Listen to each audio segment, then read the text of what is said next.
Africa Day, also known as African Liberation Day, marks the first time African leaders gathered together on African soil, signaling a new era for the continent and its people. Hosted in Ethiopia, this gathering was a declaration of unity among long oppressed African countries.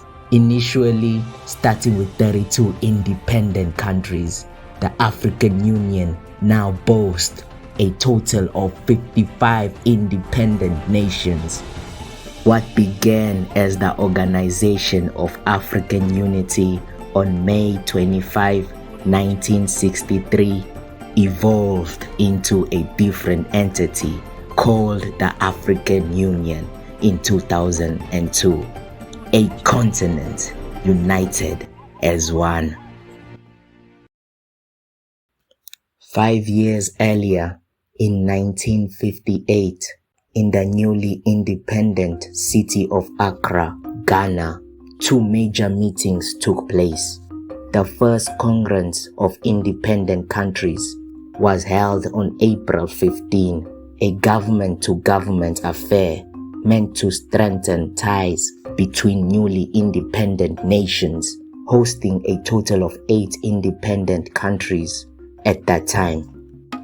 On December 13th, another meeting of the All-African People's Conference was held, bringing together African leaders, activists, and intellectuals to discuss the possibility of unity on the African continent. These conferences served as catalysts, planting the seeds that would eventually blossom on May 25, 1963. Fighters for African freedoms, I appeal to you in the sacred name of Mother Africa to leave this conference resolved to rededicate yourselves to the task of forming among the political parties in your respective countries a broad united front based upon one common fundamental aim and object: the speedy liberation of your territories.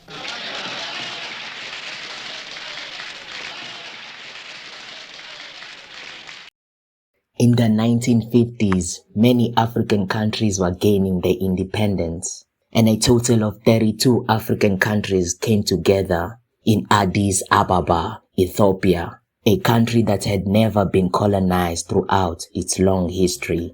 This gathering of African leaders formed the Organization of African Unity, OAU, a day which was recognized as Africa Freedom Day.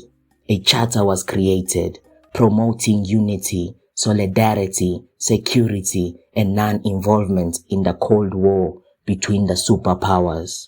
But the OAU was primarily focused on advocating for the decolonization of the other African countries.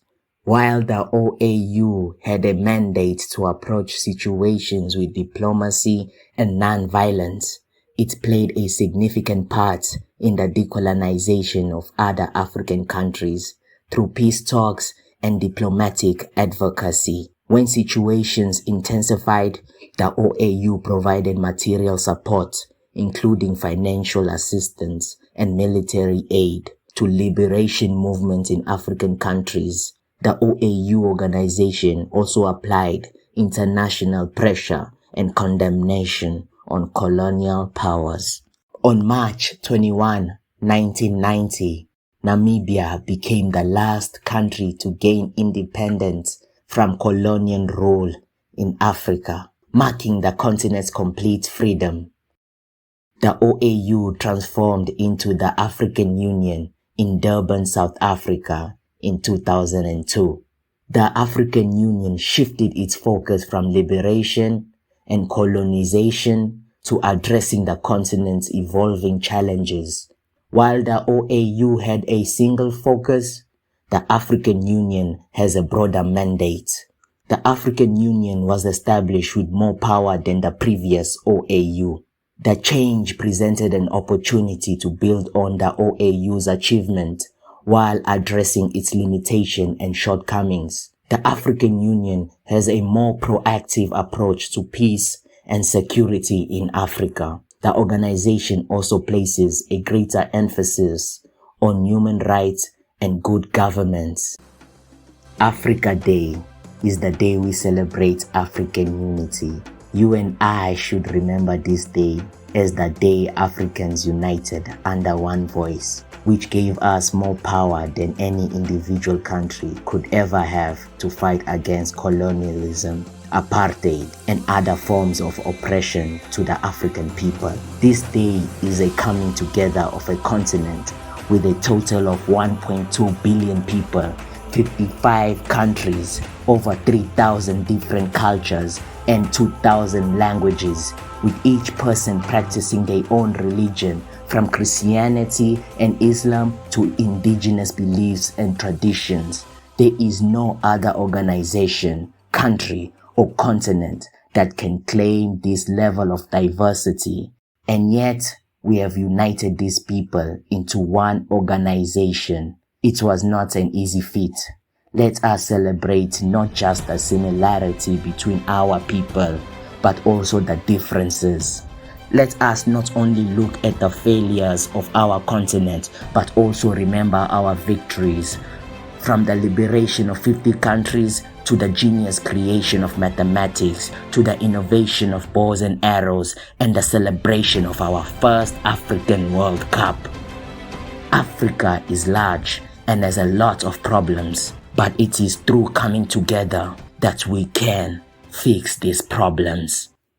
The Organization of African Unity served its purpose of liberation, and then it transformed into the African Union, which has more or less fulfilled its role of acknowledging and managing African borders and states, resulting in fewer conflicts between African countries. Perhaps in the near future, it will be time for the African Union to transform itself into a greater force, a force that will not only serve the governments of Africa, but must also serve the people of Africa.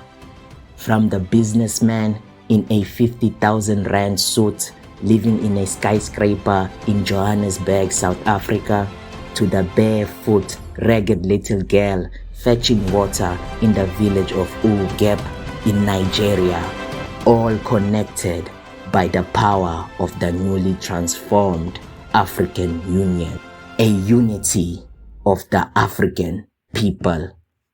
Emperor Haile Selassie of Ethiopia famously said on that day, "May this convention of union last 1,000 years. I now add to the quote, may this convention of union last 1,000 years of growth and improvement." Seeing YouTube filled with short content videos about this day, I decided to celebrate my Africa Day with a video packed with entertainment, information, and creativity.